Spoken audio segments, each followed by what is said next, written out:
ምሕረቱን ቸርነቱን ይቅርታውን በሕይወታችን ላይ ያጸናልን የአባቶቻችን አምላክ ቅዱስ እግዚአብሔር በአንድነቱ በሦስትነቱ ስሙ የተመሰገነ ይሁን። የእናታችን የቅድስት ድንግል ማርያም የቅዱስ መስቀሉ የቅዱሳን መላእክት የቅዱሳን ነቢያት የቅዱሳን ሐዋርያትና የቅዱሳን ሰማዕታት ጻድቃን የቅድስት ወለተ ጴጥሮስ ረድኤትና በረከት ከሁላችን ጋር ይሁን። አንድ አምላክ በሚሆን በአብ በወልድ በመንፈስ ቅዱስ ስም እንደምን አደራችሁ? እንዴት ሰነበታችሁ? እንዴት አረፈዳችሁ? ቸርነት ገንዘቡ የሆነ ፈጣሪያችን እግዚአብሔር ስሙ የተመሰገነ ይሁን። ሁላችሁንም እንኳን አደረሳችሁ። የክርስቶስ መዓዛ በሚል ርዕስ እንማማራለን። ኃይለ ቃሉን የምናገኘው የሐዋርያው የቅዱስ ጳውሎስ መልእክት ሁለተኛ ቆሮንቶስ ምዕራፍ 2 ቁጥር 15 ላይ የምናገኘው ኃይለ ቃል ነው። ቅዱስ ጳውሎስ እኛ የክርስቶስ መዓዛ ነን ይላል። እኛ የክርስቶስ መዓዛ ነን፣ መዓዛሁ ለክርስቶስ ነን። ለአንዳንዶቹ የሞት ሽታ ነን፣ ለአንዳንዶቹ ደግሞ የሕይወት ሽታ ነን ብሎ ይነገራል። እንግዲህ የክርስቶስ መዓዛው ምንድን ነው? መቼም ክርስቶስ ሽቱ አይረጭም። እንደኛ ሽቱ የሚረጭ ሆኖ የልብሱ ሽታ ማለት አይሆንም። መዓዛ ማለት የክርስቶስ ሽታ ማለት የክርስቶስ መታወቂያ ማለት ነው። ትርጉሙ እሱ ነው። የክርስቶስ መታወቂያ ማለት ነው። የልብሱ ሰው በልብሱ መዓዛ ይታወቃል። እንደምታውቁት ማንኛውም ሰው የራሱ መዓዛ አለው ወይም ጠረን አለው። የተፈጥሮም የተሰጠው የተለያየ 5000 ሰው ቢኖር 5000 አይነት የራሱ የተፈጥሮ ጠረን አለው እና ልብሱን ስናሸት ይህ የገሌ ልብስ ነው ብለን እንለየዋለን ማለት ነው። በልብሱ መዓዛ የልብሱ ባለቤት ይታወቃል። ቅዱስ ጳውሎስ እኛ የክርስቶስ መዓዛ ነን ሲል ልብስ በመዓዛው የማን እንደሆነ እንደሚታወቅ እኛም የክርስቶስ መሆናችን መታወቂያ ነን። የክርስቶስ መታወቂያው እኛ ነን። ሰዎች በልብሱ የልብሱን ባለቤት እንደሚያውቁት በእኛ ሰዎች ክርስቶስን ያውቁታል ይላል ቅዱስ ጳውሎስ ማለቱ ነው። እንደሱ በእኛ ሰዎች ክርስቶስን ያውቁታል። የክርስቶስ ቋሚ ምስክሮች ነን። እኛን ያየ ክርስቶስን ማየቱ ነው። እኛ ክርስቶስን እንመስላለንና ማለት ነው። በአኗኗሩ ክርስቶስን ስለሚመስል ጌታም ዘኪያክሙ ተወክፈኪያ የተወክፈ ያለ እናንተን የተቀበለ እኔን ተቀበለ ያለበት ምክንያት እነሱ ፈቃዳቸውን ክደው አይምሯቸውን ለነፍሳቸው ነፍሳቸውን ለፈቃድ እግዚአብሔር አስገዝተው ክርስቶስ በእነሱ ሰውነት እስኪሳል ድረስ እግዚአብሔርን ስለሚመስሉ እሱም ፈጽሞ በሰውነታቸው ስላደረባቸው ቅዱስ ጳውሎስን ማየት ክርስቶስን ማየት ነበር። የቅዱስ ጳውሎስን ቸርነቱን ያየ ርኅራኄውን ያየ የክርስቶስን ርኅራኄ ያውቃል። የቅዱስ ጳውሎስን ጠቢብነት ያየ የክርስቶስን ጠቢብነት ያውቃል። የቅዱስ ጳውሎስን ቅድስናውን ንጽህናውን ያየ ሰው ክርስቶስን በዚያ ያውቀዋል። እና እንዲህ ያለ በልበ ሙሉነት መናገር የሚችል ሰው ፈጽሞ ራሱን የካደና እኔነት ጨርሶ የጠፋለት ሰው ነው። በገላትያ መልእክቱ ምዕራፍ 2 ቁጥር 20 ላይ ሲናገርም አንሰ ኢሃሎኩ ወበሕይወተ ክርስቶስ አሎኩ፣ አሁን እኔ የኔ ፈቃድ ተጠቃሎ አልቋል። እኔ አሁን ሙቻለሁ፣ እየኖርኩ አይደለም፣ በእኔ የሚኖረው ክርስቶስ ነው ይላል። እንደዚህ ማለት ምን ማለት ነው? እኔ ሙቻለሁ፣ በእኔ የሚኖረው ክርስቶስ ነው ማለት ቅዱስ ጳውሎስ ሙቶ ነፍሱ ወጥቶ ታስሮ ተገንዞ አይደለም። ለእኔ መኖር አቁሜያለሁ፣ እኔነት ጠፍቶልኛል፣ ራስ ወዳድነት፣ ለስጋ ማደር እንዲህ ያለው ነገር አልቆ ጠፍቶልኛል ማለቱ ነው ቅዱስ ጳውሎስ። እንዲህ ያሉ ሰዎች ናቸው የክርስቶስ መዓዛ ነን የሚሉ። ክርስቶስ ሁሉን አስተካክሎ ይወድ እንደነበረ ኃጥኡን፣ ጻድቁን፣ ቀራጩን፣ አይሁዳዊን፣ አረማዊን አንድ አድርጎ እንደሚወድ ሁሉ ቅዱስ ጳውሎስ ለሁሉ የሚተጋ ነበረ። ለአይሁዳዊ እንደ አይሁዳዊነቱ ይተጋል፣ ለአረማዊ እንደ አረማዊነቱ አብሮ ይተጋል። ያልተገዘረ መስሎ ጣዖት ለሚያመልከው ጣዖት የሚያመልክ መስሎ ለጣዖቱ አብሮ እየሰገደ ከጣዖት ያወጣቸው ነበረ። አይሁዳውያንን ለነሱ ደስ እንዲላቸው እነሱ የሚበሉትን እየበላ እነሱ የሚጠብቁትን ሕግ ግዝረት እየገዘረ እነሱ እንዳይከፋቸው በድካማቸው እየገባ ያመጣቸው ነበረ። ለታመሙት እንደታመሙት እየሆነ ወደ ክርስቶስ ይመልሳቸው ነበረ። ለወንጌል ሁሉን እሆናለሁ ይል ነበር። ጌታ ለኛ ሁሉን እንደሆነ ጌታ ከወንበዴዎች ጋር የኛን ሥጋ ወነሳ አርአያ ገብር የባሪያን መልክ ይዞ በተገዥ አርአያ መጣ ብሎ ይላል ቅዱስ ጳውሎስ ፊልጵስዩስ ምዕራፍ 2 ላይ ሲናገር በተገዥ ባህሪ መጣ። እኛን ለምንድነው ሰዎች ወደ ልዑል በእግዚአብሔር ባህሪ መድረስ አይቻላቸውም? ባህሪው ረቂቅ ስለሆነ ስለማይመረመር ወደ እግዚአብሔር ባህሪ ማንም መድረስ አይችልም ነበር። ስለዚህ ሰዎች በዚህ ጨለማ ዓለም ውስጥ እየተደነቃቀፉ በጨለማ የሚሄድ ሰው ሳሩን፣ ቅጠሉን፣ ዛፉን እየቧጠጠ ያገኘውን እየጨበጠ እየወደቀ እየተነሳ እንደሚሄድ የዚህ ዓለም ፍጡር ሁሉ ወደ እግዚአብሔር መድረስ ቢያቅተው ለወንዙ፣ ለገደሉ፣ ለሳሩ፣ ለቅጠሉ፣ ለዛፉ፣ ለድንጋዩ እየሰገደ ሲርመሰመስ ነበረ። ያንን ወደ መለኮታዊ ጸጋ መድረስ ያቃተውን የሰው ልጅ ወደ ራሱ ለመመለስና ለመሳብ በራሱ መልክ ክርስቶስ ተገለጠ። በእኛ መልክ መጣና እሱ የኛን መልክ ይዞ እኛን ወደ እሱ መልክ ይስበን ዘንድ በእኛ መልክ ነው የመጣው። ተወልደ በአምሳሊከ ከመ ይለድከ በአምሳሊሁ አንተን በአርአያው በአምሳሉ ሊወልድህ እሱ በአንተ አርአያ ተወለደ ይላል አረጋዊ መንፈሳዊ ሲናገር። ቅዱስ አትናቴዎስም ይሄን ቃል ይደግመዋል። አንተን እሱን አስመስሎ በጥምቀት ሊወልድህ እሱ ያንተን ሥጋ ለብሶ መጣ ይላል። ስለዚህ እኛ በተፈጥሮ የተሰጠንን በጥንተ ፍጥረት የሰጠንን ያንን አምሳለ እግዚአብሔርነት ትተነው ነበረ። ንግበር ሰብአ በአርአያነ ወበአምሳሊነ ሰውን በአርአያችን በአምሳላችን እንፍጠር ብሎ የሰጠንን መልክ ትተን ምኑ ነበረ? አላዋቂዎች እንደ እንስሳት ሆነን ነበረ። ሰው መጀመሪያ በአርአያ እግዚአብሔር ነው የተፈጠረ።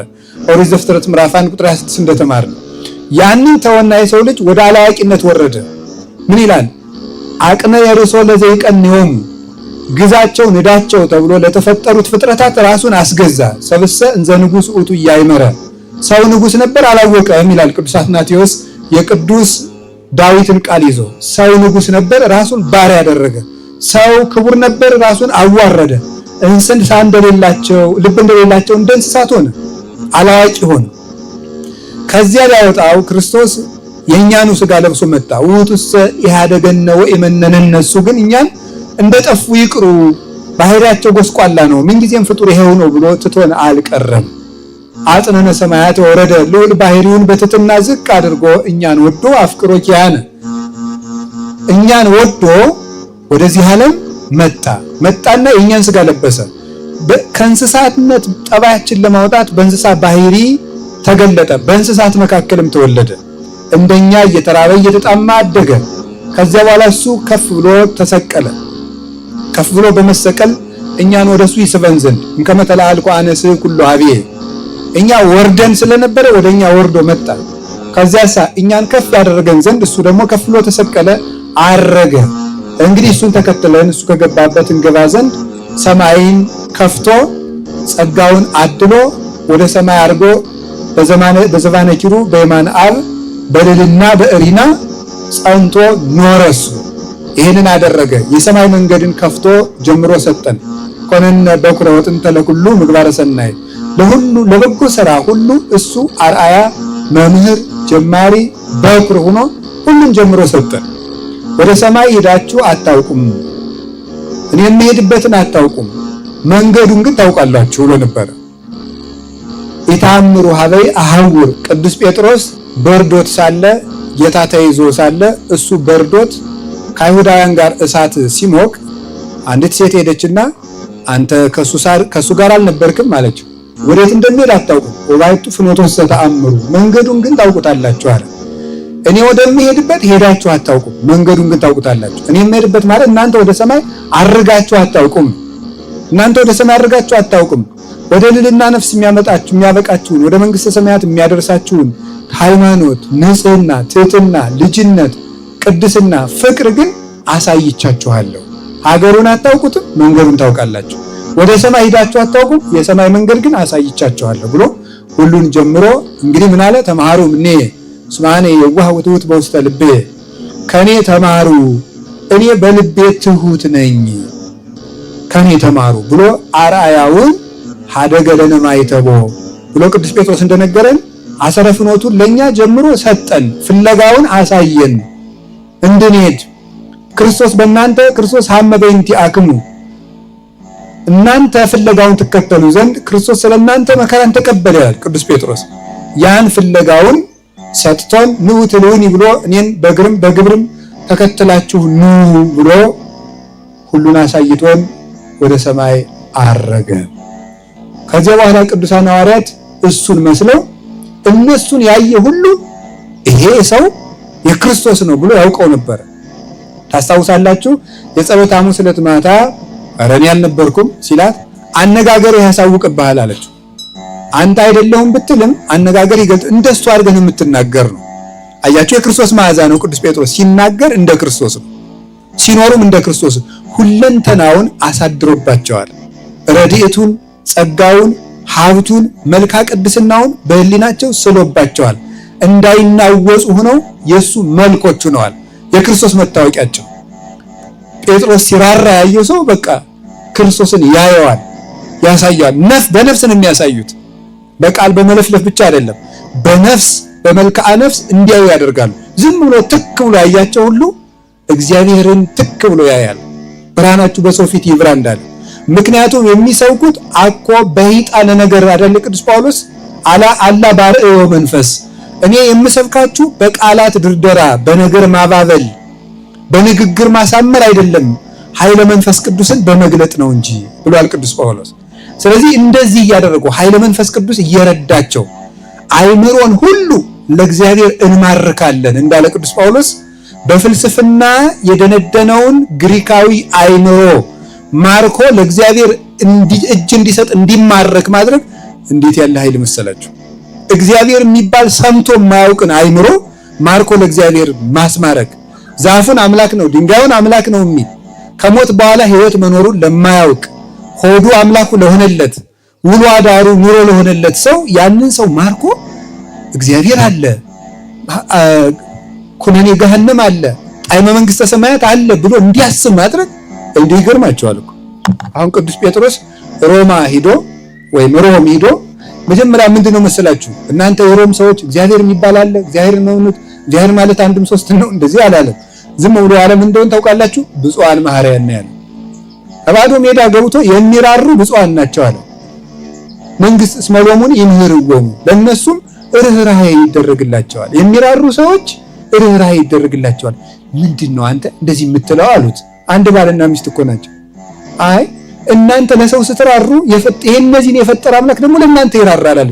ያ ፈጣሪ ማን ነው? ክርስቶስ ይባላል። በዚህች ቃል ብቻ አሁን እኛ ብዙ ቀን እየሰበክናችሁ እኮ ማትመለሱት እኛም እንደናንተ ስለሆነ ነው። በቃ የኔን የምናገርሽ እኩል ስለሆን ማን ይመለስ? ዝም ብሎ ቃል ማቀበል ብቻ መንፈሳዊነት ስለሚያጥረድ ነው።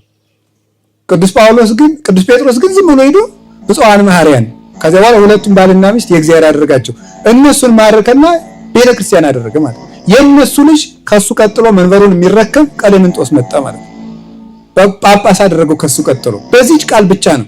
ለምን? ኃይለ መንፈስ ቅዱስ ይከተላቸው ስለነበረ እና ጴጥሮስን ያየ ክርስቶስን ያያል፣ ጳውሎስን ያየ ክርስቶስን ያያል። በስራቸው ማለት በስራቸው። እንግዲህ ተመልከቱ፣ የሰው መዓዛው በምኑ ይታወቃል ነው ያለው። ልብሱ የማን መሆኑ በምን ይታወቃል? በመዓዛው። እኛ የክርስቶስ ምንድነን? ልብሶቹ ነን። አልባሲ ውስጥ ለክርስቶስ መሐይምናን እሙንቱ። የክርስቶስ ልብሶቹ ሌላ አይደሉም። እነማን ናቸው? ምእመናን ናቸው። ክርስቲያኖች የክርስቶስ ልብስ ናቸው። ትዝ ይላችሁ እንደሆነ የማቴዎስ ወንጌል ምዕራፍ 21 ላይ ምንድነው? ሰዎች ቴምር እየቆረጡ ዘንባባ እየቆረጡ አነጠፉለት። እኩሌቶቹ ደግሞ ምን አነጠፉለት? ልብሳቸውን። አህያይቱ ላይ ምንድን ያነጠፉለት? ሐዋርያት ልብሳቸውን አነጠፉለት። ምን ማለታቸው ነው ይመስላችኋል? ክርስቶስ የምእመናን ልብስ ነው። ምእመናን ደግሞ የማን ልብስ ነው? የማን ልብስ ናቸው? የክርስቶስ ልብስ ናቸው። ክርስቶስ የምእመናን ልብሳቸው ነው። እለተጠመቅሙ ክርስቶስ ለበስክሙ ይላል ቅዱስ ጳውሎስ ገላትያ ምዕራፍ 3 ቁጥር 27 ላይ የተጠመቃችሁ ሁሉ ክርስቶስን ለብሳችሁታል ይላል። አንድ ሰው በ40 ቀን በ80 ቀን ሲጠመቅ ክርስቶስን ይለብሳል። ከዚያ ደግሞ ይሄ ክርስቶስን በ40 ቀን በ80 ቀን የለበሰ ክርስቲያን ስራ እየሰራ ሲሄድ ደግሞ ምን ያደርጋል? አብ ወልድ መንፈስ ቅዱስ መጥተው በልቡ ነው ያድሩበታል። እንደገና ይሄ ሰው መልሶ የማን ልብስ ይሆናል? የክርስቶስ ይሆናል ማለት ነው። እመቦ ዘአቀበ ቃሌ አነ ወአብ ንመጽእ ኀቤሁ ወንገብር ምዕራፈ ውስቴቱ። ቃሌን የጠበቀ ሰው ካለ እኔ መጥቼ አድርበታለሁ ማለት እኔ ለብሰዋለሁ አለ። ክርስቶስ የክርስቲያን ልብስ ነው፣ ክርስቲያኖች የክርስቶስ ልብሶቹ ናቸው ማለት ነው።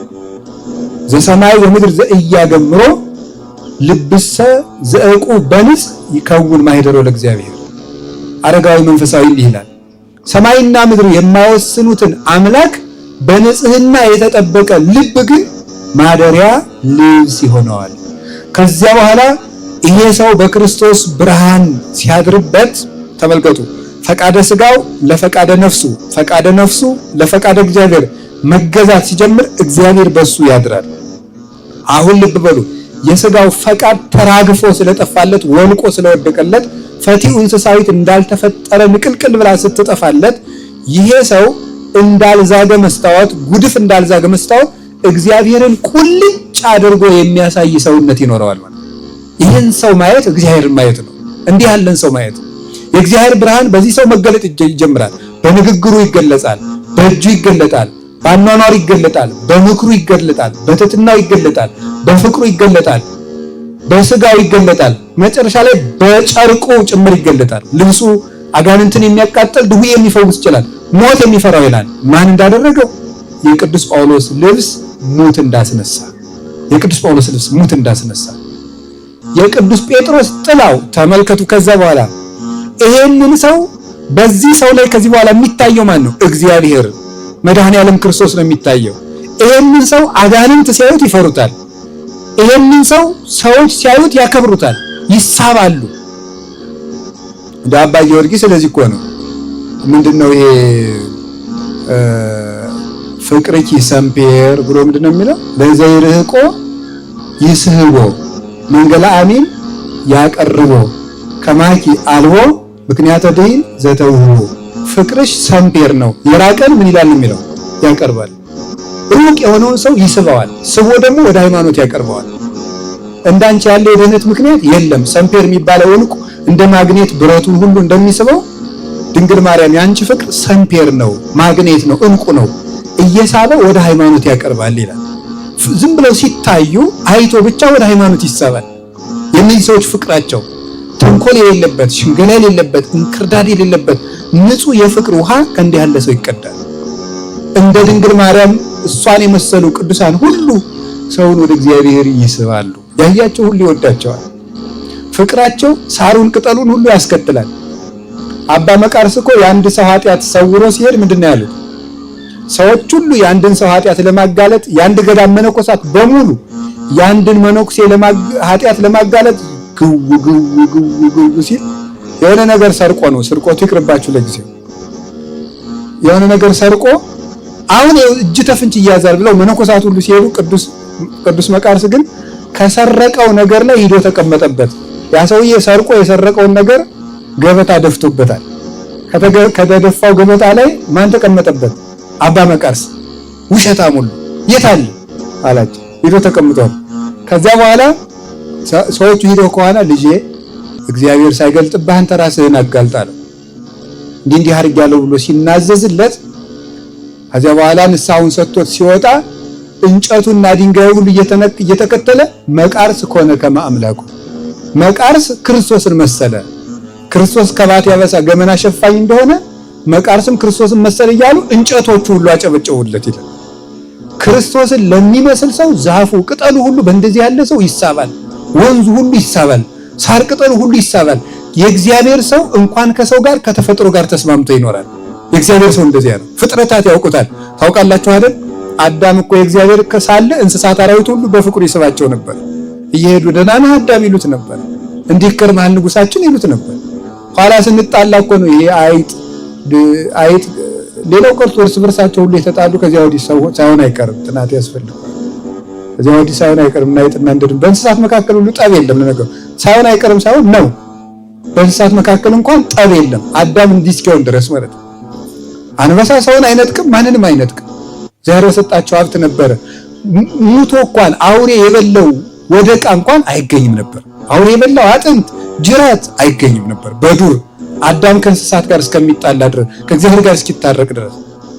ለዚህ እኮ ነው አቡነ ገብረ መንፈስ ቅዱስ በአንበሳ ሄዱ በነምር ሄዱ፣ አቡነ ሳሙኤል በአንበሳ ሄዱ በነምር ሄዱ የሚባለው ሰው የእግዚአብሔር እየሆነ ሲሄድ እንስሳት፣ አራዊት፣ ተፈጥሮ ሁሉ ያከብረዋል። እግዚአብሔርን የሚያከብር ሰው ዝናቡ ሁሉ ያከብረዋል። እግዚአብሔርን የማያከብር ሰው ደግሞ ቤተሰቦቹ የማያከብሩት። እግዚአብሔርን ማክበር እንደዚሁና እኛ የክርስቶስ መታወቂያ ሆነን ያለ ቅዱስ ጳውሎስ። እንግዲህ ይህንን ያልኳችሁ ሰው በስራው የክርስቶስ መታወቂያ ይሆናል። እኛው ክርስቲያኖች ነን። እስቲ ክርስቲያኖች ነን በሉ። ክርስቲያኖች መሆናችን የሚታወቀው በምንድን ነው? የንጉሥ ወታደሮች የማን መታወቂያ ናቸው? አቤት የንጉሥ አይደለም እንዴ? የንጉሥ መታወቂያ ናቸው። አስቀድመው የንጉሱ የክቡር ዘበኞች ከመጡ ማን እየመጣ ነው ማለት ነው? ንጉሱ መጣ ማለት ነው። እኛ የማን መታወቂያ ነን? የእግዚአብሔር የክርስቶስ መታወቂያ ነን ማለት። እንደዚህ አስባችሁ ታውቃላችሁ? እንረሳዋለን ደግሞ መልሶ። ድሮ አሁን የክቡር ዘበኛ የሚባል አለ። የዛሬ ምን እንደሚባል እኔ አላውቅም። በታሪክ ስላነበብኩ የአፄ ኃይለ ሥላሴ አሁን ክቡር ዘበኛ የሚባሉ አሉ። እነሱ ከተንቀሳቀሱ ያው ጃንሆይ መጥተዋል ማለት ነው። መታወቂያ ናቸው እነሱ ማለት ነው። ደግሞ የዛሬ ደግሞ ዘመን መጠሪያ ይኖረዋል። እኔ ስላላነበብኩ ነው፣ እናንተ ታውቁት ይሆናል። ስለዚህ የንጉሱ የክቡር ዘበኞች ሲመጡ ንጉስ መጣ እንደሚባለው ሁሉ ክርስቲያኖች በታዩበት ክርስቶስ መታየት አለበት ማለት ነው። የእግዚአብሔር ቤተሰቦች ግርግሩን ትተነው እግዚአብሔር እንዲህ እንድንሆን ያብቃል። እግዚአብሔር ከኛ የሚፈልገው እንደዚህ ነው። እኛ በታየንበት ክርስቶስ እንዲታይ እንድናሳይ ነው። ይሄ ነው ያቃተን ሁላችንም፣ እኔም እናንተም ያቃተን ይሄንን ነው። የቅዱሳን ጸሎት ይርዳል እና ዛሬ የምናከብራት ቅድስት ወለተ ጴጥሮስ ይሄን ስላረገች ነው። የክርስቶስ መታወቂያው ስለሆነች ነው። ክርስቶስን ያሳወቀች እቺ ሰው ብቻዋን ሆና አንዲት ሴት የክርስቶስ መዓዛ ሆና ነው። አሁን ዛሬ ሁሉ ሰው ሁሉ ተሰብስቦ ወለተ ጴጥሮስ ስንላት ያረፈድን ማለት። ታሪኳን ትንሽ ልንገራችሁ። እንዲህ ያለ መዓዛ ዝም ብሎ አይገኝም። እናታችን ቅድስት ወለተ ጴጥሮስ ከመልካም ቤተሰብ ነው። አዎ እምከመ ኮነ ስርዋ ቅዱሰ ከማሁ አይጹኪያኒ ይከውን ቅዱሰ ይላል ቅዱስ ጳውሎስ ሮሜ ምዕራፍ 11 ላይ። ስሩ መልካም ከሆነ ቅርንጫፉ ምን ይሆናል? መልካም ይሆናል። ወይራ ምንድን ነው የሚያፈራው? ወይራ። እሬት ምንድን ነው የሚያፈራው? እሬት። እንዶድ ምን ያፈራል? እንዶድ። ሙዝ ምን ያፈራል? ሙዝ። ዛፍ የስሩን ነው የሚያፈራ። እናት አባት መልካም ሲሆኑ ልጅ መልካም ይሆናል። ከመልካም መልካም ዛፍ መልካም ፍሬን ያፈራል እንዳለ ጌታ። ወኩሉ እጽ ሰናይ ሰናይ ፍሬ ይፈሪ፣ ወኩሉ እጽ እኩይ እኩይ ፍሬ ይፈሪ። ክፉ ዛፍ ክፉ ፍሬን ያፈራል፣ መልካም ዛፍ መልካም ፍሬን ያፈራል። ትውልደ ጻድቃን ይትባረኩ። መምህር በደቀ መዝሙሩ ቡሩክነት ይታወቃል። እናት አባት በልጆቻቸው ቡሩክነት ይታወቃል። ይህ መታወቂያ ነው። እግዚአብሔር በዚህ ነው ይባረክ። አሁን የቅድስት ወለተ ጴጥሮስ እናት አባት ባህር ሰገድና ክርስቶስ ባያ ይባላሉ። እናት አባቷ ባህር ሰገድ አባቷ ነው፣ ክርስቶስ ባያ እናቷ ናት። ይሄ ሰው እነዚህ ሰዎች ፍጹም የተባረኩ ባለትዳሮች ናቸው። ፍጹም እግዚአብሔርን የሚፈሩ አስራታቸውን አውጥተው ቅዱስ ሥጋውን ክቡር ደሙን ተቀብለው ለተራበ አብልተው ለእግዚአብሔር ተገዝተው ለድሃ ራርተው የሚኖሩ ፍጹማን ናቸው። በፍልሰታ ይሄ ሰው ባህር ሰገድ እዚህ እየመጣ ሱባኤ ያሳልፍ ነበር። እዚህ ገዳም ማለት ነው። ይሄ ገዳም ከቅድስት ወለተ ጴጥሮስ በፊት ገዳም ነበር። እዚህ ገዳም እየመጣ ፍልሰታን ያሳልፋል። ከዚያ በኋላ ሲጨርስ ደግሞ ምን ያገኛል?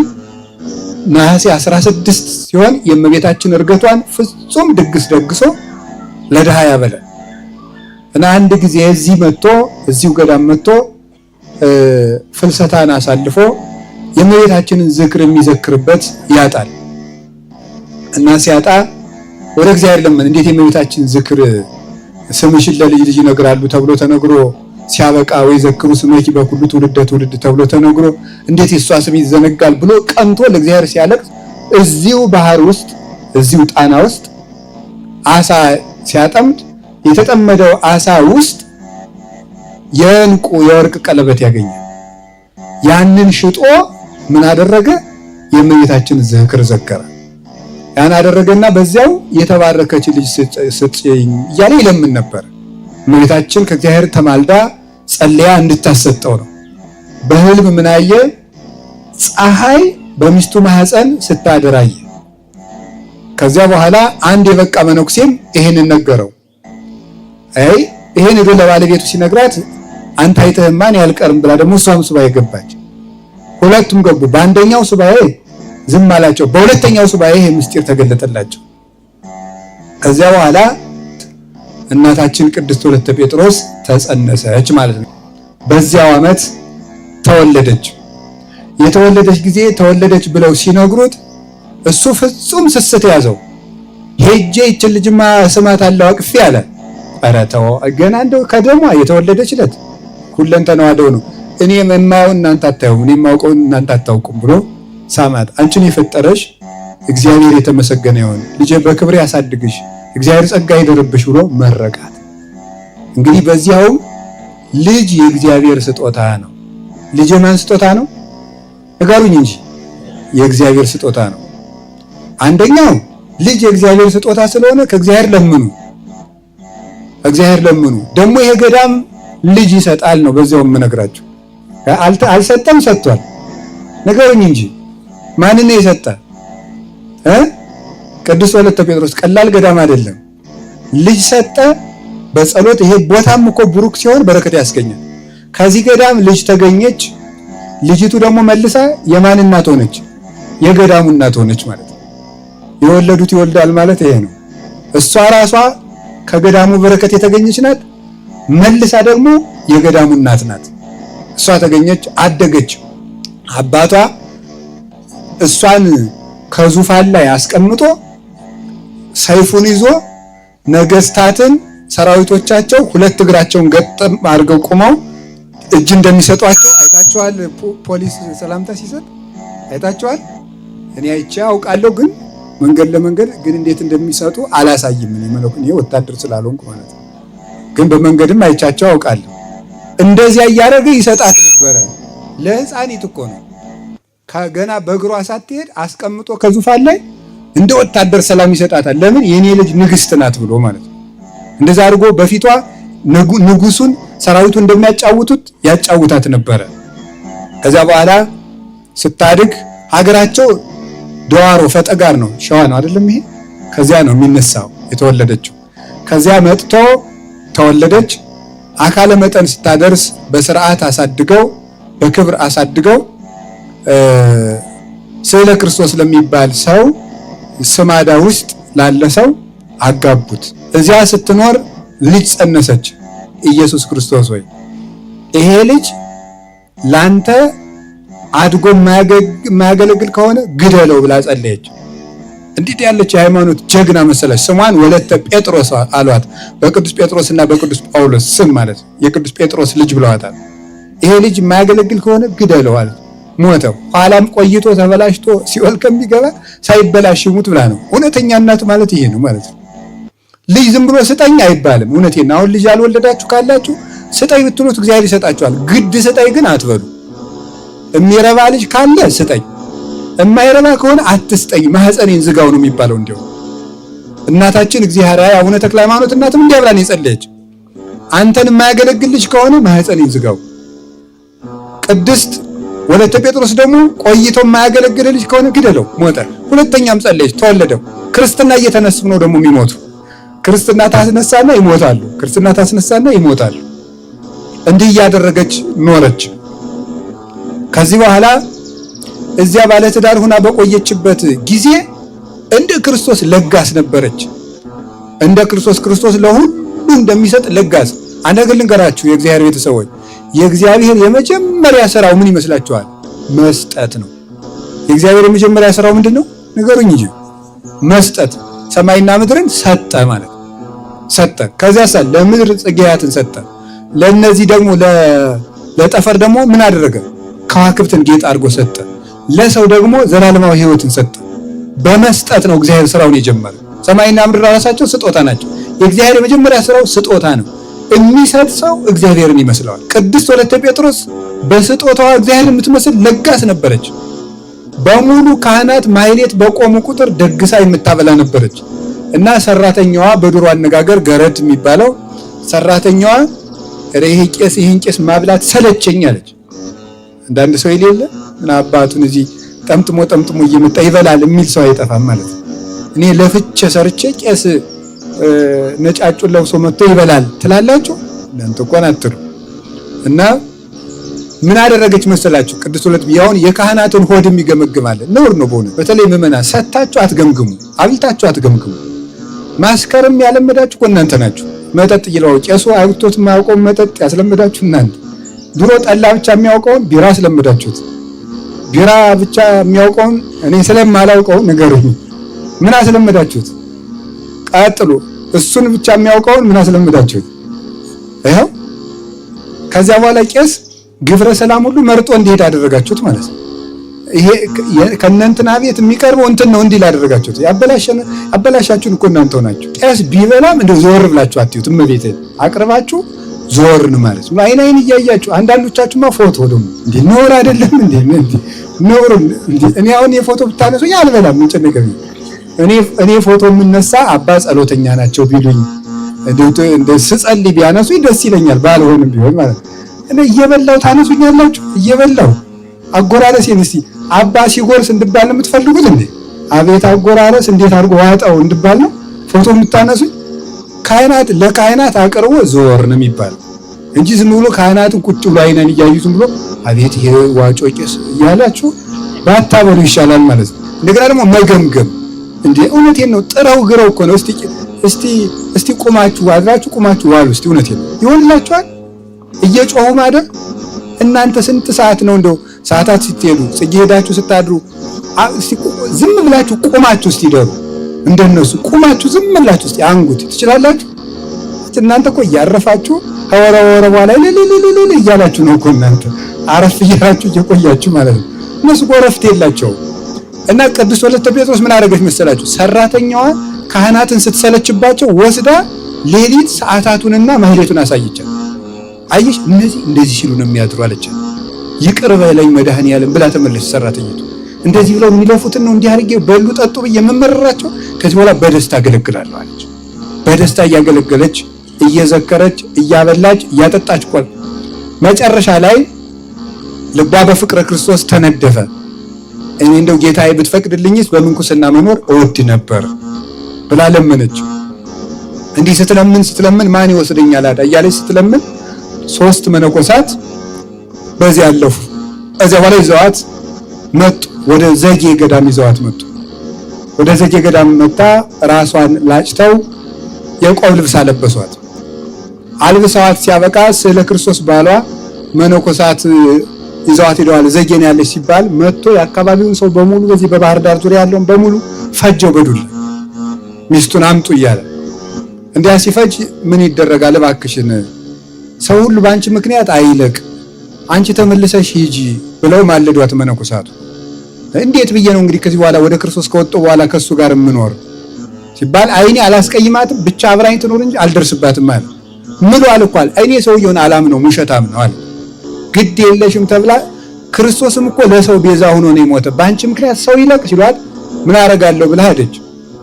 አብራ ሳራን ከአቤሜሌክ እጅ የጠበቀ አምላክ፣ ከፈርዖን እጅ የጠበቀ አምላክ፣ ርብቃን ከአቤሜሌክ እጅ የጠበቀ አምላክ እኔንም ከዚህ ሰው ጠበቀኝ ምንኩስና እንዳይበላሽ እያለች ወደ ባሏ ሄደች።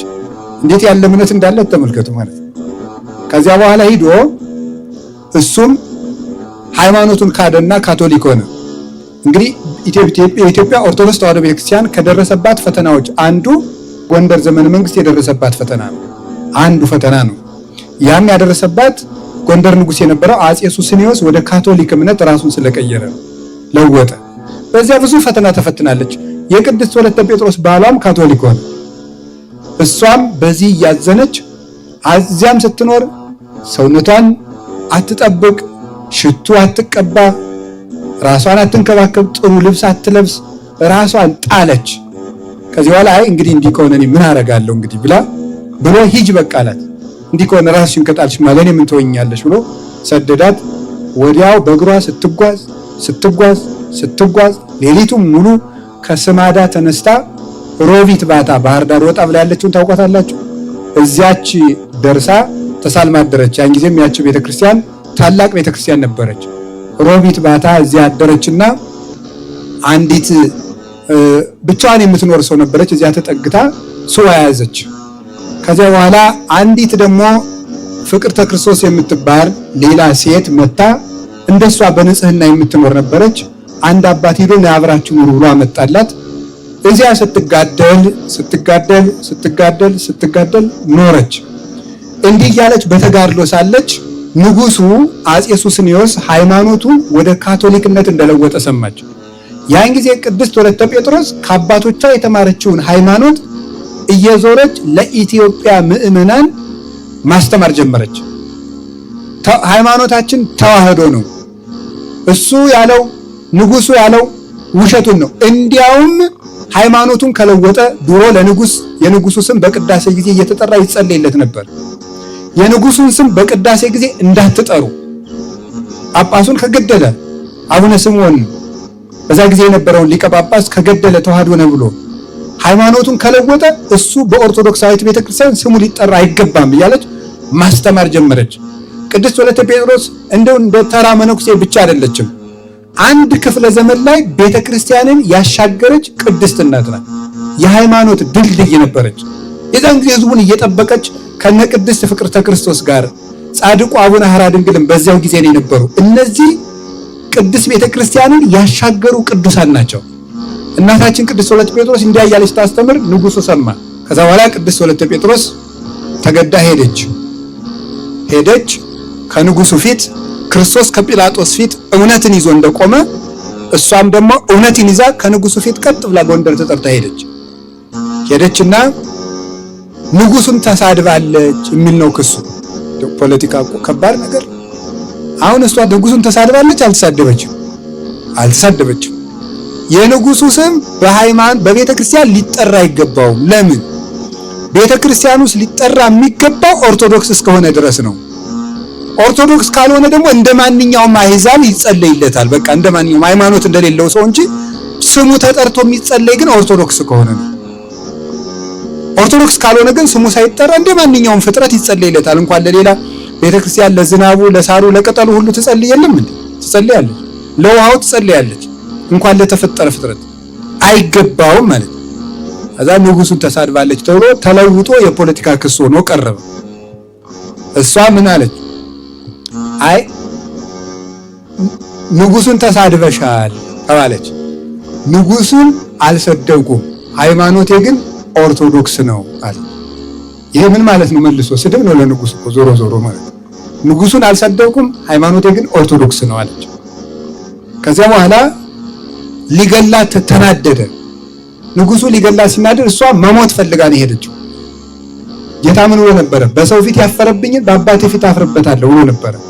ስለዚህ ለሃይማኖቴ ሞታለሁ ብላ ክርስቶስ በዕለተ ዓርብ ከጲላጦስ ፊት የዋለውን ውሎ ልትል የክርስቶስ መዓዛ ሆና ሄደች። እሱ ሊገላት ሲል እግዚአብሔር ግን በሰማዕትነት እንድትሞት አልፈለገም። ቅድስት ወለተ ጴጥሮስን በምንድነው? በምንኩስና ብዙ የምትወልዳቸው መነኮሳት ስላሉ ሕይወቷ ምንኩስና እንጂ ሰማዕትነት ስላልነበረ ምን አደረገ?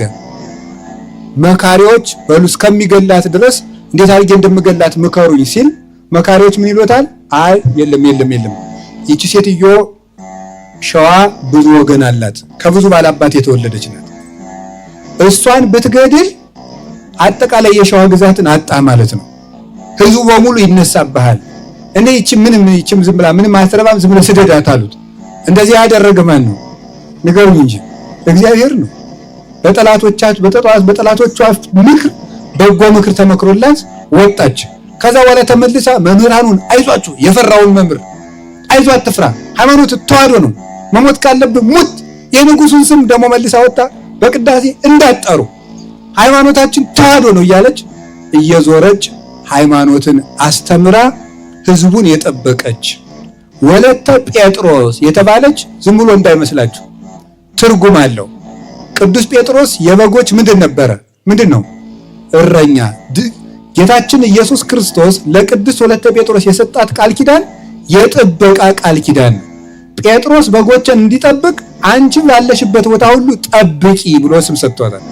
እንድትጠብቅ የቅዱስ ወለተ ጴጥሮስ ልክ ለአቡነ ተክለ ሃይማኖት ከ15 ትውልድ ለአቡነ ገብረ መንፈስ ቅዱስ፣ ለቅዱስ ቄርቆስ፣ ለቅዱስ ዮሐንስ መጥምቅ እንደተሰጠ የቅዱስ ወለተ ጴጥሮስ አንዱ ቃል ኪዳኗ የጥበቃ ቃል ኪዳን ነው። የምንድን ነው ንገሩኝ እንጂ በጸሎቷ ይጠብቀን መድኃኔዓለም። ቅዱስ ወለተ ጴጥሮስን የተማጸናት የጸለየ ገዳሟን የረገጠ ተስሎ የሄደ ሰው እግዚአብሔር ይጠብቀዋል። እውነቴንም ነግራችሁ መልኳን ብትደግሙ ገድሏን ብታነቡ እግዚአብሔር ይጠብቃቸዋል። ቅዱስ ጴጥሮስ በጎችን ጠብቅ እንደተባለ አንቺም የጴጥሮስ ልጅ ነሽና በጎችን ጠብቂ። በርግብ አምሳል በብርሌ አንጻር ባለ በውድ ዕቃ አንጻር 3 ዕቃ መጣና እነዚህ እንዳይሰበሩ ጠብቂልኝ ነው ያላት። ምንድናቸው እነዚህ ጌታዬ ስትለው እነዚህ በጎች ናቸው፣ እነዚህን ጠብቂ ብሏት ነበረ። ከዚያ በኋላ ቅዱስ ወለተ ጴጥሮስ በጎቿን እየጠበቀች መናንያንን እያስከተለች ክርስቶስን ትመስለው ነበረ። ክርስቶስን ከመሰለችባቸው 1 2 3 ነገሮች ልናገርና ወደ ቅዳሴያችን እንድንሄድ። አንደኛ ቅድስት ወለተ ጴጥሮስ ክርስቶስን የምትመስልበት አንዱ ቅድም እንዳልኳችሁ ርኅራኄዋ ነው። ፍጹም ርኅርኅት ነበረች። ልቧ ርኅሩህ ነው። ጨካኝ የክርስቶስ መታወቂያ አይደለም፣ የዲያብሎስ ነው። ጨካኝ ሰው፣ ነፍሰ ገዳይ ሰው እንኳን በወዳጁ በጠላቱ ሞት ደስ የሚለው ሰው እሱ የዲያብሎስ መታወቂያ ነው። ርኅሩህ ሰው ግን የማን መታወቂያ ነው? የክርስቶስ መታወቂያ ነው።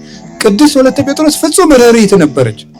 መነኮሳትን ሰብስባ በኖረችበት ጊዜ አንዲቱ ከመነኮሳያት አንዲቱ ከመናንያት አንዷ ምን አለች? የሆመጠጠ አይብ አምሮኛል አለች። እንዲሁ ከባድ እኮ ነው። ህመም እኮ ከባድ ነው። በገጠሩ እኮ አንዳንዱ ገበሬ ሲያመው ምን ያመሰላችሁ? ያውድማ አበቅ የቦለለበት ቂጣ አምጡልኝ ይላል። አሁን በተለይ በሐምሌ ከሆነ ችግር ነው አይደል? ወዴት ይገኛል? አሁን የትም አይገኝም። ይሄ ከባድ ነው ማለት ነው። በሽተኛ ደግሞ እምቢ አይባልም። እንደው ባይገኝም እሺ ነው የሚባለው። ባይገኝም ቆያ መጣ ነው ብሎ መጋረጃውን ገራርዶም ቢሆን ዝም ብሎ እንትኑ ቂጣውን የቦለለበት ነው ብሎ ሀበሉት ይሻለው ይሆናል፣ አይታወቅም። በሽተኛ እምቢ አይባልም። ይውላችሁ ካመመ ሰው በህመም አይጨከርም፣ ነውር ነው። ኋላ እሷ ፊቷ ጠቁሮ ሌት ተቀን ታዝናለች። አይ በለዚች እህቴ የምን ነው ማመጣ እያለች እሷ አለቃ ናት፣ እመምኔት ናት። እህት ነው ማመጣ ስትል እንግዲህ መነኮሳቱ ይገድፋሉ። የልደት የትንሣኤ የዚህ የጾማት መጨረሻ እኮ ባስቄት ገዳምም ይታረዳል። መነኮሳ አይታረድም? ይታረዳል።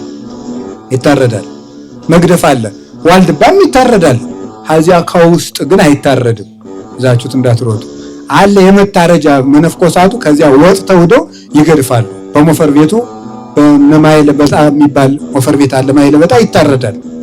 የጥር አቡነ ሳሙኤልም ይታረዳል። የቃና ዘገሊላ ይታረዳል። ታዲያ ለመግደፊያ ብሎ ሰው ቅቤ ሰጥቷቸው ነበር። ለነማን? ለነቅዱስ ወለተ ጴጥሮስ።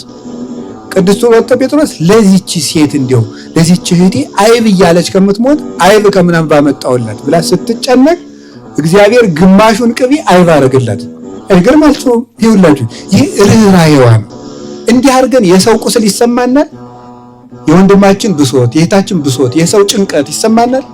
እንዲህ አድርገን መተዛዘንን ጌታችን ኢየሱስ ክርስቶስ በአብርሃም ዘመን አብርሃም እንዲበላ ብሎ አብርሃም 3 ቀን ጦሙን ቢያድር አብርሃም እንዲበላ ብሎ እግዚአብሔር መጥቶ አብርሃም ጋር እያጣበቀ ጉርስ። ይሄ ይገርማችሁ። አሁን እግዚአብሔርን ያህል ንጉስ እንጀራ እያጣበቀ አብርሃም እንዲበላ ብሎ ይገርማል እኮ። ጌታችን ኢየሱስ ክርስቶስ ሲማሩ የዋሉትን ህዝብ ምንድን ነበር ያደረገው? ያምህሩኒ እሉ ህዝብ እይፈቅድ ርሁባን ይሆኑ። ጦማቸውንማ መሄድ የለባቸውን ደክሟቸው ሲማሩ ውለው ነበር ያለ። ልክ እንደዚህ ቅድስት ወለተ ጴጥሮስ የማይጨክል ልብ ነበራት። በዚህ ክርስቶስን ትመስላለች። ብፁዓን መሐሪያን የሚባለው ይሄ ነው።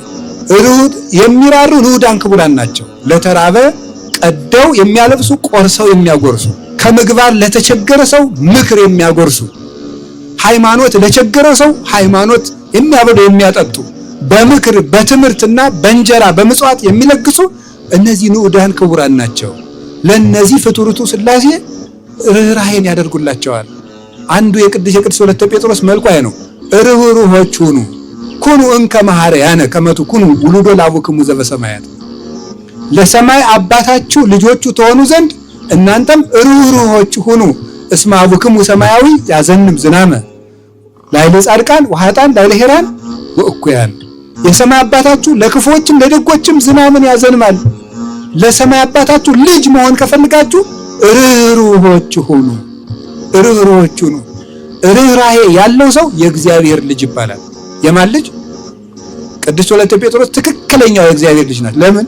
ምን ስለሆነች ነው? ርኅርኅት ስለሆነች፣ ርኅራኄ ስላላቸው ነው። ከቃሉ ጋር ናችሁ? እግዚአብሔር ከሁላችን ጋር ይሁን። አሁን በጣም ጨካኝ ትውልድ ነው የመጣ። ይገርማችኋል።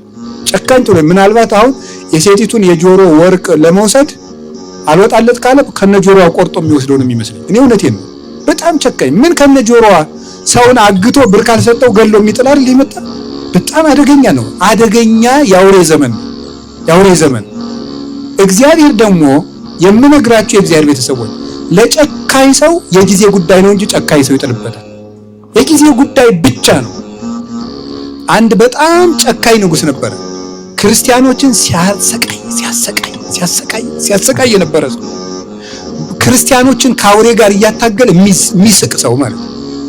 ክርስቲያኖች ሲገረፉ ስጋቸው እየተቆረጠ ሲወርቅ ደስ የሚለው ሰው ነበር። በኋላ ክርስቲያኖችን ፈጅቶ ዘመነ ሰማዕታት ሲያልፍ ግን የሌላ ሀገር ንጉሥ መጥቶ ማርኮ እሱን ወስዶ ካልጋው ስር እንደ በሬ አስጎንብሶ አሳስሮ ያኛው ንጉሥ ወደ አልጋው ሲወጣ ያን ሰው እየረገጠ ነበር የሚወጣው። እንዲህ መሳቂያ አድርጎ ነበር። ቆዳውን ሁሉ ገፎት ነበር። ለጨካኝ ሰው እግዚአብሔር ጨካኝ ሰው ያመጣል። እርግጠኛው ነው። ርኅሩህ ሰው ግን በሥላሴ እጅ ተይዞ ዘመኑን ይፈጽማል። ቅድስት ወለተ ጴጥሮስ ፍጹም ርኅሩህት ነበረች።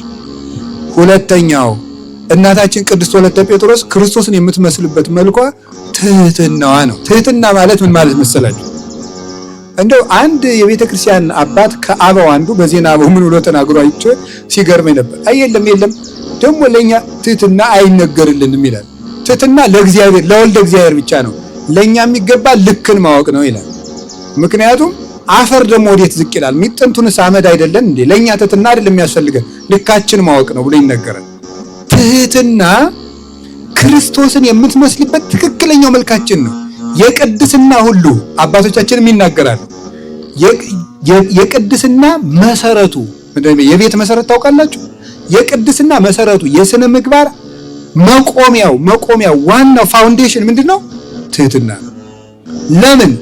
መድኃኔዓለም ኢየሱስ ክርስቶስ እንጀራ በርክቶ አብልቷል፣ ጾሟል፣ ጸልየዋል፣ ሰግዷል፣ በጎ አድርጓል፣ ብዙ ስራ ሰርቷል። የመጀመሪያ ስራው ግን ምንድነው? ንገሩኝ እንጂ ትህትና። ሰው መሆን ትህትና አይደለም እንዴ? መጸነስ ትህትና አይደለም?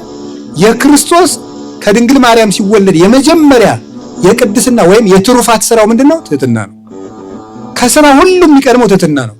ትዕቢተኛ ሰው የክርስቶስ ባላጋራ ነው፣ የዲያብሎስ ወዳጅ ነው። ትሁት ሰው ደግሞ የክርስቶስ ነው። አሁን እኛ ትዕቢታችን እኮ እንደው አሁን እኔ ኃጢአት እየዘረዘርኩ ጊዜን መፍጀት ስላልፈለኩ እንጂ በደንብ አስረዳችሁ ነበር የእኛን ትዕቢት እንዴት እንደሚያረገን ማለት ነው። ትዕቢታችን እቺ ቅድስት ወለተ ጴጥሮስ ፍጹም ትህት ነበረች። ድንግል ማርያም የድንግል የእመቤታችን መልኳ የማንን መልክ ይመስላል? ምን የአምላክን ዓይንና ጥርስ መስሏል። የእመቤታችን መልኳ የአምላክን መልስ የሚመስላል እኮ ማለት አንዱ ምንድን ነው? አንዱ መልኳ ምንድን ነው? ትህትናዋ ነው። ጸጋን የተመላሽ ሲባል ኧረ እንዴት ያለ ሰላምታ ነው! እኔ አይገባኝም። ትህት ናት እና ቅዱስ ያሬድ ለዚህ ነው ጠባብ ወትህትም ይላል። ልባምነት ከትህትና ጋር። ሰው ልባም ሲሆን ምን ይሆናል? ትዕቢተኛ ይሆናል፣ አዋቂ ነኝ ይላል። ድንግል ማርያም ግን ልባም ናት፣ ደግሞ ትህት ናት። ትህትና የተመላሽ ነው። ቅድስት ወለተ ጴጥሮስ ትህትናዋ ምንድነው ስትሉኝ፣ የገዳም እመምኔት ናት። እመምኔት ማለት ሴት ምንድነው? እመምኔት ምንየት ማለት ጫካ ገዳም ማለት ነው። ማለት እናት ማለት ነው። እመምኔት ማለት ምን ማለት ነው? የገዳሙ እናት ማለት ዋናዋ እናት ማለት ነው። እመምኔት ማለት እና ቅድስት ወለተ ጴጥሮስ እመምኔት ነበረች። አበምኔት አብ ማለት ምን ማለት ነው? አባት። ምኔት ገዳም። አበምኔት የገዳሙ አባት ማለት ነው። እና እመምኔት ሆና ሳለ የአርዲቱን እግሯቸውን ታጥባቸው ነበር። አይገርማችሁ? እንግዲህ እመምኔቲቱን የሚያበሏት አርዲት ናቸው። አሁን የገዳሙን አበምኔት ቁመው አርዲት ያብሉት ውሃ ጠጭ ይባላል። በገዳም ገዳሙን መጋቢነት የሚመደቡ ሁለት አርዲት ናቸው። ለገዳሙ አበምኔት አሁን ለእያንዳንዱ መናኝ አንዳንድ እንጀራ ከተሰጠው ለገዳሙ አበምኔት 7 ሊሰጠው ይችላል። 7 እንዲበላ ተፈቅዶ ሳይሆን ለእንግድነት ለምክር የሚመጡ ሰዎች ስለሚኖሩ ለነሱ ጭምር ተብሎ ነው። እንግዳ ምክር ፈልገው ከከተማ የሚመጡ እንግዶች ስለሚኖሩ ለሱ 7ም 8ም እንጀራ ይሰራለታል። ጠላ ባይሰራለት ጭልቃ ይሰራለታል። የማር ብርዝ ይሰራለታል። እንግዳ ትልል እንግዳ ስለሚመጣበት እና ቁማው ነው የሚመግቡት። ቁማው በመጋረጃ አድርገው አርዲቱ ቁማው ነው የሚመግቡት። ደግሞ ቅዱስ ወለተ ጴጥሮስ ገልብጣ ምንድነው የምታደርገው? እሷ ቁማ ሴቶችን መናንያን አብልታ ስትጨርስ ነው እሷ የምትበላው። ይሄ የክርስቶስ መልክ ነው። የክርስቶስ መልክ በሉ። በቃ ተመልከቱ። ቀነታቁ ይሁ ከመህጽብ እግር አርዳይሁ። ይሄ የደቀ መዛሙርቱን እግር ያጥብ ዘንድ ወገቡን ታጠቀ ነው። ወደ ማይ ውስጥ ንፍቲራ ማይ ውሃውን ቀርቶ በንፍቲራ አድርጎ አቀረበ። ደንገጹ ሐራ ልዑላን ሶበሪ ወለሳት ግሩም እንዘይት ለአክል አርዳይሁ። በሰማይ ያሉ ትጉሃን መላእክት ለደቀ መዛሙርቱ ወገቡን ታጥቆ ሲያገለግል እግሩን ሲታጠብ ሲያዩት ደነገጡ ይላል። አቤት ትሕትና፣ አቤት ትሕትና፣ አቤት ትሕትና! እንዴት እግር ያጥባል እሱ! እንዴ ቅዱስ ጴጥሮስ እግሬን አታጥበኝ አለ። ፈርቶ ጭምር ነው ይላል። ርቶ አይማለ ወሬ ነገር አግባብ አይደለም። አጉል መነካካት ነው ብሎ እኮ ነው። እሳት እግሬን ያጥበኛል እንዴ ብሎ እኮ ነው። አይሆንም። ዘለጎንኮ ለሰማይ አንተኑ ታጽበኒ ገሬ አለ ይላል ቅዱስ ርቶ አይማለ። ሰማይን የምትወስነው አንተ እኔን እግሬን ታጥበኛለህ ማለት ነው የሚዘረዝረው። ባህርን ከፍለህ እንደ ግድግዳ ያቆምካት አንተ እኔን እግር ታጥባለህ? መብረቅ የሚደነግጥልህ አንተ እኔን እግር ታጥባለህ ብሎት ነበር። ያንን ትሕትና ቅዱስ ወለተ ጴጥሮስ አሳየችን። ይሄ ትሕትናዋ ነው ዛሬ ከፍ ብላ እንድትከበር ያደረጋት። በዚህ ትሕትናዋ ቁማ አብልታ። እዚህ በመምህርም ነበሩ፣ እኔም የተማርኩበት ቦታ ነው። ደብረ ሃይማኖት መካነ ኢየሱስ አሁን ያሉት መምህር የኔታ ሀረገወይን ይባላሉ። የእሳቸው መምህር የኔታ ኃይለ ሚካኤል ይባላሉ። የእሳቸው መምህር የኔታ ገብረ ጊዮርጊስ ይባላሉ። የኔታ ገብረ ጊዮርጊስ የቅኔ የመጻሕፍት ብሉያትና የመጻሕፍት አዲሳት ነበሩ እና ወደ 300 መምህራን ደቀ መዛሙርት ነበሯቸው እና የሚያበሉ ለምነው ነበር። መምህር ገብረ ጊዮርጊስ ለምነው፣ እንግዲህ ተማሪ ለምኖ ነው የሚያበላ አይደል? ተማሪ ለምኖ መምህሩን ያበላል። ለካ እናንተ አታውቁትም። ዝም ብዬ ነው የማወራቸው ማለት ነው። በአቋቋም ቤት በቅኔ ቤት አሁን ያሉ መምህራን ደቀ መዛሙርቱ ለምነው ለመምህራቸው ራት ያመጣሉ። መምህር ገብረ ጊዮርጊስ ደግሞ ገልብጠው እሳቸው ለምነው ለተማሪው ራት ያበላሉ። ይመጣሉ። በመንደሩ ሂደው ጨብ ሲያደርጉ የኔታ መጡ ይባላል። የተማሪውን ራት አምጡ ይላሉ። እናቶች ሰብስበው እንጀራውን ተሸክመው ከኋላቸው ይመጣሉ። ሰሌን ይነጠፋል። ተነጥፎ ቁመው ደቀ መዛሙርቱን ቁመው እንዳሳላፊ ያበላሉ። አብልተው ሲጨርሱ ደግሞ መነኮሳት ደቀ መዛሙርት ይበላሉ። እነሱ በልተው ሲጨርሱ ከተረፈው እሳቸው ይበላሉ። እንዲህ ነበሩ አባቶቻችን ማለት። ይሄንን ነው ቅዱስ ወለተ ጴጥሮስ ያሳያችን። የክርስቶስን ከናንተ ታላቅ መሆን የሚሻክረው ካለ የእናንተ አገልጋይ ይሁን ብሎ ክርስቶስ የነገረን ይሄ ነው። ወገኖች አለቅነትን ሳይሆን አገልጋይነትን ነው ክርስቶስ የምንመስልበት። እቤት ልጆቻችሁ እንዲታዘዟችሁ ትፈልጋላችሁ? መጀመሪያ ለልጆቻችሁ ምንድነው መሆን ያለባችሁ? አገልጋይ ነው።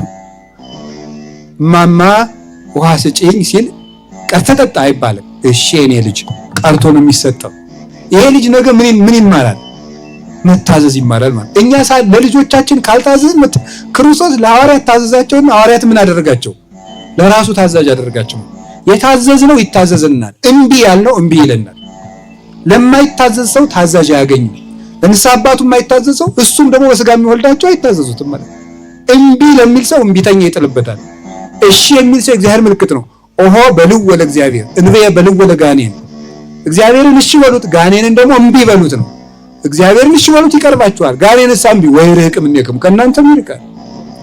እግዚአብሔር እሺ ባይ ነው። ኦሆ ባሊ ታዛዥ ነው ጌታችን ኢየሱስ ክርስቶስ። የኔታ ጥበቡ ከታዛዥነታቸው የተነሳ መምህራቸው የኔታ አክሊሉ የሚባሉት በቅጽል ስም ኦሆ ባህሊ ነበሩ አሉ የሚሏቸው። እሺ ባይ ታዛዥ ስለነበሩ ማለት ነው።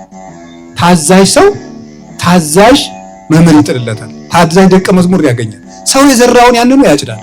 ወኩሉ ዘዘራ ያአረር ያለ ቅዱስ ጳውሎስ ገላትያ 6 ላይ ነው። ሰው የዘራውን ነው የሚያጭደው። ታዛዥ እንሁን፣ እሺ ባይ እንሁን። እምቢ ማለትን መልመድ የለብንም። ከቃሉ ጋር ናችሁ። እግዚአብሔር ከሁላችን ጋር ይሁን። እግዚአብሔርም ዛሬ ትልቆችም እንዳይሰሙን ትንሾችም እንዳይሰሙን ያደረግን እምቢ ስለምንል ነው መሰለኝ። ማለት ወደ ላይም የሚሰማ የለም ወደ ታችም የሚሰማ የለም። ለምን? እኛም ማንንም ስለማንታዘዝ ነው፣ እግዚአብሔርን ስለማንታዘዝ። ቅዱስ ወለተ ጴጥሮስ ለታናሾቿ ታዛ ነበር። የትህትናዋ በረከት ይደርብን። ሶስተኛው የቅድስት ወለተ ጴጥሮስ ክርስቶስን የምትመስልበት መዓዛዋ ትዕግስቷ ነው። በጣም ፍጹም ትዕግስተኛ እናት ነበረች። ፍጹም ትዕግስተኛ፣ ረሃብን ትታገሳለች፣ ጥምን ትታገሳለች። ውሃ ጥምን። አሁን ተመልከቱ፣ 7 ወራትን ያህል እህል ሳትቀምስ ቅጠል ብቻ እየበላች ተቀመጠች። 7 ወር ያህል። እኛ አሁን እግዚአብሔርን እያገለገለች እየሰገደች ነው። አሁን እናንተ እየሰገዳችሁ እየጸለያችሁ እንጀራ ብታጡ ጌታ ምን አድርጌ ነው? ምን አስቀይሜ ነው? ምን ጣልኩ ነው? አታትሉም? አንልም እንላለን። 7 ወር ያናረችና እናቷ ክርስቶስ ባያ ልጇ እንደተራበች በገዳም ሰብታ በግመል በበቅሎ ብዙ እህል ጭና ላከችላት። እሷ ይሄንን በቅድስና ታውቅ ነበር። እንዳለ በገዳሙ ያሉ አርድእት ሊበሉ ቸኮሉ። ተመስገን፣ የጸሎታችን ውጤት ነው፣ እግዚአብሔርን ያመጣልን፣ ልንበላ ነው ወዘተርፈ ሲሉ እሷ አንበላም ቢደረግ ቢሰሩ 7 ወር አፋቸው ቅጠል እስከሚመስል ድረስ ቅጠል ነበር የሚበሉ። እንዴት 7 ወር የቆየ ሰው ታግሶ እንጀራ መጣ ተብሎ አይገርማችሁም? እንኳን 7 ወር ኋላ ቅዳሴ ውጭ አሁን ዝክሩ እንዴት ነው የምታረጉት እናንተ? እንዴት ነው የምታረጉት? ደግሞ እኔ የሚያስቀኝ ሰው ምን አይነት ሰው መሰላችሁ? ለበረከት እያለ የሰው ፈንታ የሚበላ ሰው። የሰው ፈንታ በልተ ነው በረከት? እንዲሁ ይሄማ ታምር ነው። እንዲሁ ማለት የሰው ፈንታ ቀምጠ ለበረከት፣ ይሄ አስደናቂ ነው። ሆነ እንደዚህ አታርጉ። ለበረከት የራሱን ጨርሶ በረከት እኮ አይጠገብም ይላል። በሆድ ነው በረከት እንዴ? እንደዚህ ያለ በረከት የለምና እንዴት እኛ ቀድሰን ወተን እኮ እንዴት እንደሚያስገበግበን አይታችኋል። አክፍለን ያችን እኮ እንደው የትንሳኤ ወጉነ ክፍቶን ባከፈልን እኮ እንዴት እንደሚያደርግ 7 ወር ቆይታ የምትጣገዝ ጀግና አይደለች እቺ የጴጥሮስ ልጅ ወለተ ጴጥሮስ ማለት ይሄ ነው በእውነት ጴጥሮስ። በእርግጥም ቅዱስ ጴጥሮስ በግብር ይወለዳል። አይ አንበላም ማለት አንቀበልም ማለት። ከዛ በኋላ እናትሽ ይዛ መጣለች አልቀበልም ብሏታል። ከዛ መጨረሻ ላይ ወደ እግዚአብሔር ስትጸልይ የለም አንቺ ትዕግስተኛ ብትሆኝም ይሄንን መቋቋም የማይችሉ ልጆች ስላሉሽ ለነሱ እኔ ነኝ ያመጣው ብሎ ነገራት እግዚአብሔር። በሉ አምጡት እንግዲህ አለች። ቅድም አልቀበልም አለች፣ አሁን እቀበላለሁ አለች። ለምንድን ነው አሏት። ቅድም ሰይጣን ለፈተና ያመጣው መስሎኝ ነው፣ አብልቶ አጠጥቶ ሊያጠፋን ነው ብዬ፣ አሁን ደግሞ እግዚአብሔር ከኔ ነው ስላለኝ ነው ብላ ተቀብላ ያንንም ለድሃ መጸወተችው። ትዕግስቷ ረሃብን በመቻሏ ነው። ሌላ ትዕግስት ግን አላት። ዋልድባ ሄዳ ያደረገችው ትዕግስት በጣም የሚያስደንቅ ነው። ዋልድባ ውስጥ ከሚኖሩ መናንያን ከሴቶች እናቶች መካከል አመል የሌላቸው አንድ አሮጊትም ነበሩ። በጣም ክፉ ናቸው። ይገርማቸዋል። እግራቸውን ሲያጥቧቸው ውሃውን መድፋት የሚያጥባቸው መናይ ላይ ማለት ነው። ቂጣ ሲጋግሩላቸው በሚጋገርበት እሳት ጆሮውን ያንሰውይ። እንጀራ ሲያቀርቡላቸው ግጥም አድርገው በልተው በመሶብ ጥፊ ሰውየው አይጣለው ጎበዝ። አሁን እንደዚህ ያለ እስቲ አሁን ሴቶቹ እንዲህ ያለ ባል ቢገጥማችሁ ትፋታላችሁ አትፋቱ? እውነቴን እኮ ነው የምነግራችሁ። ምርጥ ወጥ ሰርታችሁ ዶሮ ወጥ ሰርታችሁ በጦሙ ይቅርታ ግጥም አድርጎ በልቶ ድስቱን አጥንቶ አናትሽን ቢልሽ አሁን ትሄዳላችሁ ትቀመጣላችሁ? እውነቴን እኮ ነው ትቀመጣላችሁ። አሁን ሴቶቹም ቢሆን ብዙ ጊዜ በእኛ በኢትዮጵያ ልምድ ብር የሚሰጥ ወንድ ነው መሰላል። ብር የወጭ እንጂ ይሄን ሙላውን ብር ብሎ ሰጥቶ ሲጨርስ ብሩን ተቀብላ ሲያበቃ በጥፊ ክድን። አሁን ቀላል መስሏችኋል እኮ። ከእንደዚህ ያለው ሰው ጋር እውነት ትኖራላችሁ ወይ? ትኖራላችሁ? አሁን ዛሬስ እንደዚህ አድርጎ የሚችል መነኩሴ ይገኛል በገዳምስ ቢሆን? ሁሉም መናኝ ገዳሙ ሲመድባቸው እማዊ እንትና ነገሌ ጥሩ፣ እኔ አልደርስም፣ እዚህ ሴት እኔ አልደርስም፣ ሁሉም ጥሎ ወጣ። ከዛ ቅድስት ወለተ ጴጥሮስ ሄደች። ማንም ሰው ሳምንት እንኳን አይደፍድም መሟይቀ ቅድስት ወለተ ጴጥሮስ ሄደችና እንጀራ እየጋገረችላት በትንታቋ ወጥታ ትመታታለች። እግዚአብሔር ሆይ ተመስገን ትላለች። 1 ዓመት ሙሉ አብራ ተቀመጠች። ሰው ሁሉ ጉድ አለ። ሞታ ይሆን ሲል ደህና ናት፣ ጥላት ሄዳ ይሆን ሲል ደህና ናት።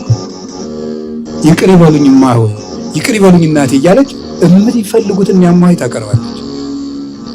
በዓመቱ አረፉ። እስከ መጨረሻው የዘለቀች እናት ማን ብቻ ናት? ቅዱስ ወለተ ጴጥሮስ። ትዕግስት ማለት ይሄን ትዕግስት ማለት ምን ማለት ነው? መቆየት። እስቲ መቆየት በሉ። አንድ ነገር ልንገራችሁ፣ ክፉ ሰው ከታገሳችሁት ወይ ይመለሳል ወይ ይሞታል። እውነቴን ነው የምነግራችሁ፣ እውነቴን ነው። ወይ ይመለሳል። እናንተ ጥሩ ሰው ከሆናችሁ አስቸጋሪ ሰው ወይ ይሞታል ወይ አገር ጥሎ ይሄዳል ወይ ይመለሳል። ልቡ ክፍት ከሆነ እግዚአብሔር ይመልሰዋል በእናንተ ጸሎት በትዕግስታችሁ።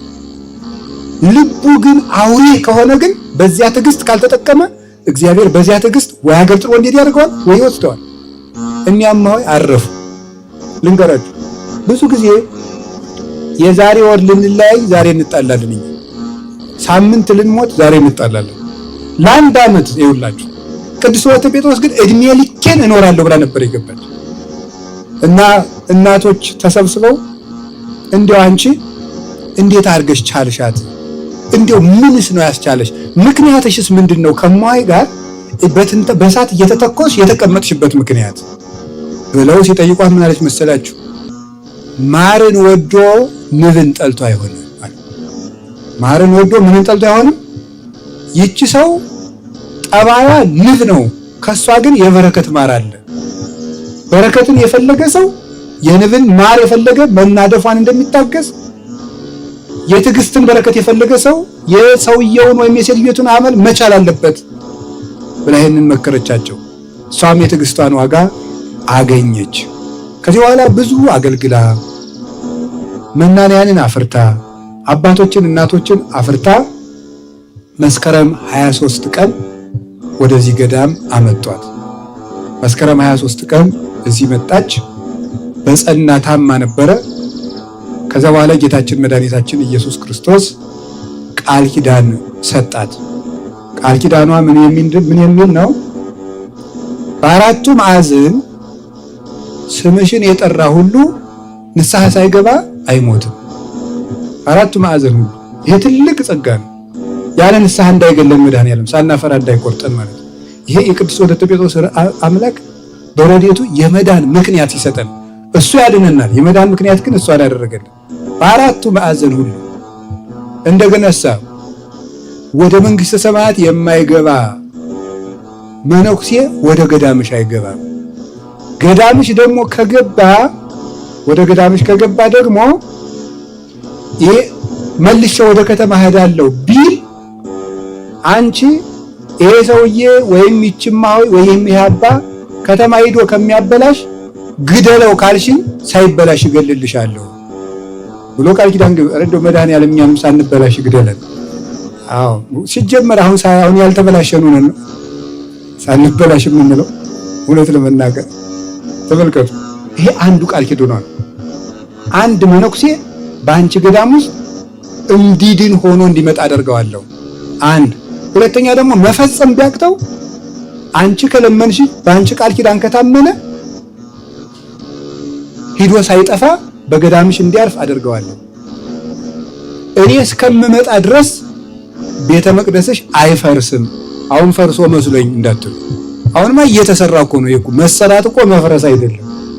አይፈታም ገዳሙ ማለት እኔ እስከምመጣ ድረስ ቤተ ክርስቲያንሽ አይፈርስም፣ ይሄ ገዳም አይፈታም ብሎ ቃል ኪዳን ገብቶላታል።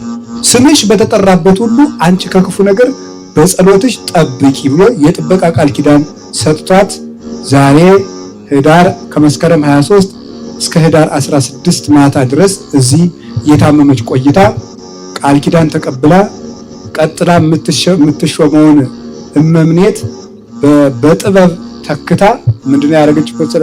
ከአንቺ ቀጥሎ ማንን እንምረጥ ብሏት እገሊትን ብትል እርስ በርሳቸው ሊጣሉ ሆነ። ኧረ እኔ ምን እገሌ ላለሁት እኔ የሚሾመውን እግዚአብሔር የሚያውቅ ባይሆን እገሊት ብቸኛ ስለሆነች ተንከባከቧል አለ። ጉዳዩ ግን ምን ማለት ነው? ሹማት ማለት ነው። በፈሊጥ እኮ ነው ይውላችሁ። አይ ጥበብ ማምለክና አይ ጥበብ እኛ ዝም ብለን ጉርድምቡስ እኔ እንደው አያደርሰኝም እንጂ እግዚአብሔር እኔን በሷ በበቃ እንትናን አድርጉት ነበርም። እሷ ግን ልባም ስለሆነች ሰው ሲበቃ እኮ የሚያደርገውን ያውቃል። ኃጢአተኛ ሰው ግን የሚያደርገውን ያውቅ። እገሊትን ተኩ ብላ እሷን ተክታ ዛሬ ይህን ሁሉ ቃል ኪዳን ተቀብላልን አረፈች። ይሄው ይሄ መዓዛዋ መልካም ሽቱ የተረጨ ሰው ባለፈ ቁጥር ከሩቅ በዚህ ገል ያልፏል እንደሚባለው ሁሉ ዛሬ የቅድስት ወለተ ጴጥሮስ መዓዛዋ ስቦ አራቱ ማዕዘን እግዚአብሔር ለቃቅሞ በእሷ ቃል ኪዳን ሰብስቦ ለበረከት ጠርቶናል። የበረከት አምላክ በቅድስት ወለተ ጴጥሮስ ቃል ኪዳን ይጠብቀን። ዛሬ እዚህ የተሰበሰባችሁትም ሁሉ የመጠበቅ ቃል ኪዳን እንደሰጣት ከራስ ፀጉራችሁ አንዲቱ ከእግር ጥፍራችሁ አንዲቱ ሳትነቀል የዛሬ ዓመት አንዳችሁም ሳትጎሉ በሰላም ያገናኛል። እግዚአብሔር መውጣት መግባታችሁን ይጠብቅላችሁ። የቅድስት ወለተ ጴጥሮስ አምላክ ሰላም ይስጠን። ፍርድ ጎደለ ድሃ ተበደለ የሚል መጋቢ አይንሳን መድኃኔዓለም በሰላም ያውለን። ገዳሙን አይፍታብን እስከ መጨረሻው ድረስ ሰፊ ያድርገው። ይሄን ህንጻ ደግሞ አሁን እዚህ ያሉት እናቶቻችን ታግለው እመምኔቲቱን እማሆይ ወለተ ዮሐንስና ሌሎችም እናቶቻችን አባቶቻችን ትጉ አባቶችም አሉ እናቶችም ጥረው ግረው እዚህ በባዶነት እግዚአብሔርማ ቤተ መቅደሱ እኔ እስከምመጣ አይፈታም ማለቱን ዛሬ አላያችሁትም? አሁን በምን ነው የተሰራ ተመልከቱ። በዚህ አስቸጋሪ ወቅት በጭቃ በሲሚንቶ አይደለም ኖራ እየተወቀጠ ነው የተሰራ። እንግዲህ በኖራ እየተሰራ ጽዱ ከርቀት ሀገር እየተጓዘ የመሰራቱ እግዚአብሔር እውነትም ለቅድስት ወለተ ጴጥሮስ የገባላ ቃል ኪዳን በቦታው መኖሩን እናያለን። ስለዚህ ፍራት የሚላችሁም ልጅ መውለድ የፈለጋችሁም ያለ ንስሐ አትግደለኝ የምትሉ ቅድስት ወለተ ጴጥሮስን ተማጸኗል። የቅድስት ወለተ ጴጥሮስ በረከት ረድኤት አይለየን።